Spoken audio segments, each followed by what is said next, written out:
Oregon now has the highest minimum wage in the country. The governor signed the new wage bill into law today. But that wage goes up gradually over several years. Our Cole Miller going beyond the headlines, hearing from one group that, Cole, wants that higher wage in half the time? Right. We could still see a push for that $15 minimum wage. That group is hoping to get that measure to voters this November.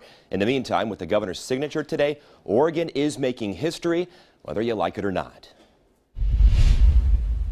I'm just so very proud of you for your collaborative efforts. A big day in Salem as Governor Kate Brown signs legislation paving the way for Oregon to lead the country in minimum wage. And in Portland today, I caught up with the state's labor commissioner, Brad Avakian. This is something that in the long run is going to be good for Oregon families and is going to add consumer purchasing power that will benefit our local small businesses. So here's how it'll work. In 6 years, those working for minimum wage inside Portland's urban growth boundary will earn $14.75. Just outside of the Rose City, that number will be $13.50. And in rural parts of the state, $1 less, topping out at $12.50. A move that, no matter who you ask, gets a different response.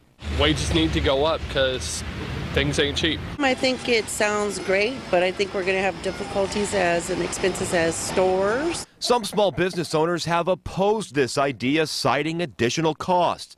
Nico Bella says the way it's set up now will help. Unfortunately, the cost of living isn't easing up to wait for that 6 years to roll out. But as a small business owner, I need that. At least one group, 15 Now Oregon, says the new law doesn't do enough quickly enough. It's a step forward for Oregon workers, but it's too little and it's too long. Jamie Partridge and others have already gathered 40,000 signatures for a ballot initiative to raise minimum wage to $15 an hour all across Oregon and in just 3 years. You know, the studies show and anecdotal evidence is that workers need 15 to get out of poverty all across Oregon. And that group, 15 Now Oregon, who you heard from, would need 88,000 signatures by July to get that initiative on the ballot.